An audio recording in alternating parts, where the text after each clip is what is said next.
Good morning and welcome to the Monday Morning Marketing Podcast. I'm Esther. And I'm Melanie.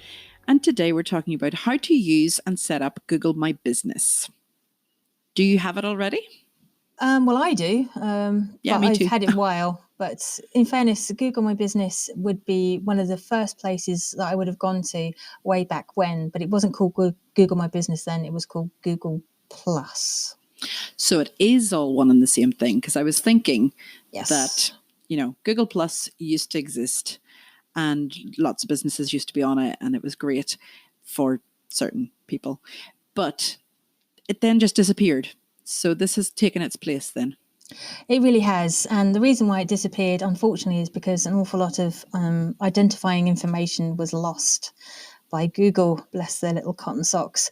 But lessons have been learnt and new security has been put in place. So if anybody is not using Google My Business now because of their concerns about security issues, I can assure you Google have done their best to improve the security, as of every platform out there, to be honest. Yeah, they really have. And Google has basically got the monopoly on a lot of things, don't they? I mean, if you're looking for something, you turn it into a verb and you Google it, So while you're on Google My Business, is that then helpful for getting found online? Absolutely. I mean, when you've got any sort of Google relation, which is like obviously YouTube, Google Docs, or a Gmail address, it's all called the one account, and it's all called the one account for a reason, because once you've got a Gmail account, you can access every single section and segment of Google. So you may have a very old Gmail address, but you can update it, get a fresh one for your business, and then you can get Google My Business, which is just literally a plug in and play area. You open it up, you fill out the information, and away you go. Okay, and what about people who work online or have no fixed abode? Can they have a Google My Business account?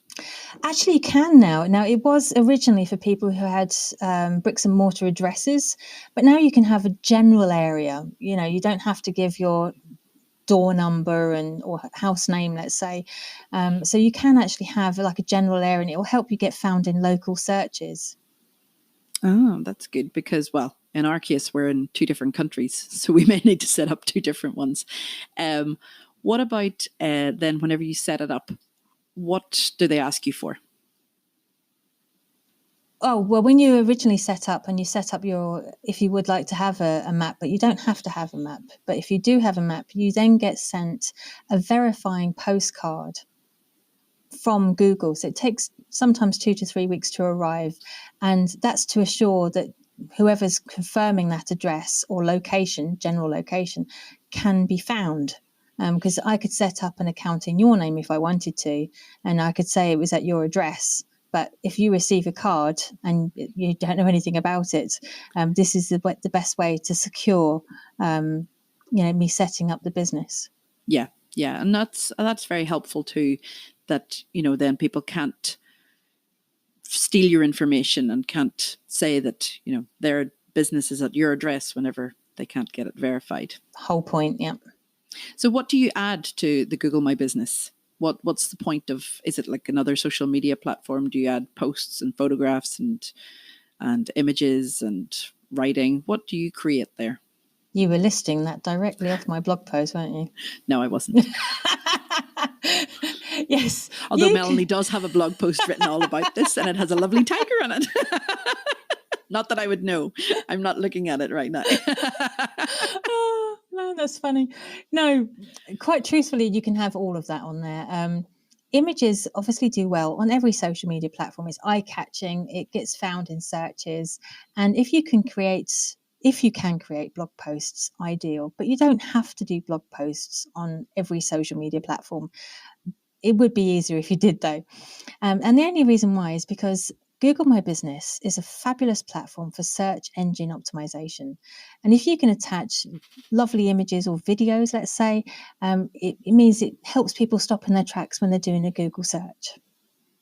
Yeah, and it can help, whenever people are looking for your business, if you have pictures of the outside of your office, that helps because, well, I know in our case, the street address, if you click onto it, it doesn't show any buildings around. So Google has an issue with sometimes, getting the right number on the right Mate, you work in your shed. No one's going to see your shed, okay?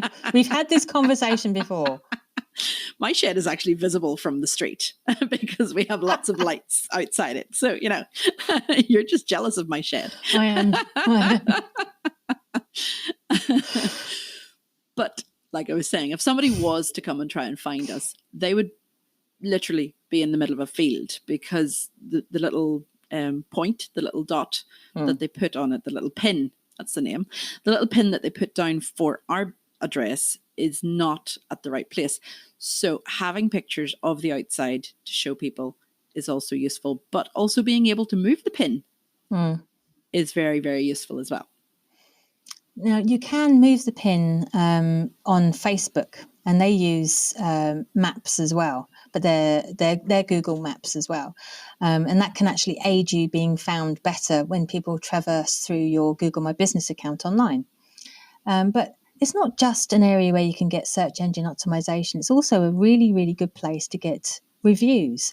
So let's say you look up a holiday, go to TripAdvisor. If you look up hotels, you go to booking.com or places like that to find decent hotels and check out the reviews. But you can also get reviews, just like you can on other social media platforms, on Google My Business. And they're quite trusted reviews because you have to use your own name. So if you have a look at any of your local businesses, the hope is that some of them have got Google My Business accounts, and you'll be able to see that they've got Google reviews as well. Yeah, but there are some people who are afraid of reviews. Can they turn them off? You don't have to have them up in the first place, but you can. The great thing about reviews is you can defend yourself. You can respond to them. Sometimes it could be that somebody's actually got the wrong business. That has happened in the past. But there are companies out there that also look after your reputation, and we'll talk about them another time. And they come in and actually specifically target the people who troll reviews. Yeah, we don't like trolls. But something I've noticed that, they keep updating the Google My Business. And most recently, they've always been saying it's coming up to a holiday. Are you modifying your opening hours? Are you, still going to be open on St. Patrick's Day, for example, in our case? Are you going to be open Christmas Day? Are you going to be open New Year's Eve? All these things. And now with the current situation as it is, or has been, depending on when you're listening to us, coronavirus, there's also been a way to update on how people can still get to your business or get in touch with you. So all that has been very, very helpful.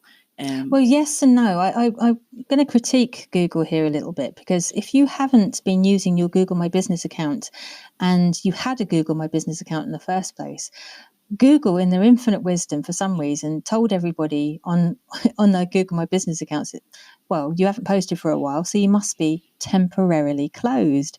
And a lot of businesses are Google searching now and looking up local businesses, and they look like they're temporarily closed because their Google My Business account has said they are. So if you think you may have a Google My Business account, this is the time to check, guys, because you may have been temporarily closed by Google, and you need to go in there and open yourself up if you are indeed open, even if part-time. Yeah, or even just write an update of what's happening right now, that even if you are still temporarily closed due to coronavirus or due to going on holidays, I mean, if and when we can leave the country or staycations, but just make sure that it is up to date. It's always good. And the app came in quite recently, didn't it, Melanie? I'd absolutely suggest everybody, if you're on any social media platform, but particularly this one, always make sure that you get the app, because it makes you far more responsive and you get to see all the notifications that crop up. You can get messages, you can get obviously Google reviews, you can get questions sent to you, and so you need to respond. And it's not normally an app you would have open on your laptop, in fairness. So if you get the app on your phone, you can respond. Yeah. And it's one that it's going to be around for a while.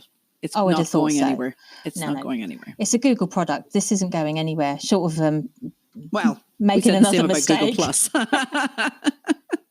We thought the same about Google Plus all those years ago. Yeah. Oh, and by the way, guys, this is not a sponsored podcast. We're just talking about products that we use, that we would recommend, but we're not getting paid by Google to talk about this podcast at all. Although if anybody at Google is listening and would like to sponsor us, I will not say no. You're not wrong. No. But we do. It is something that we use, and it's something that we think will be useful for you as well. So that's why we're talking about it today. So that's it for today. We'll be back with another episode next week talking about more interesting stuff. So be sure to join us and check us out on all our social media. Find us on Google and give us a review. See you later, guys. Bye.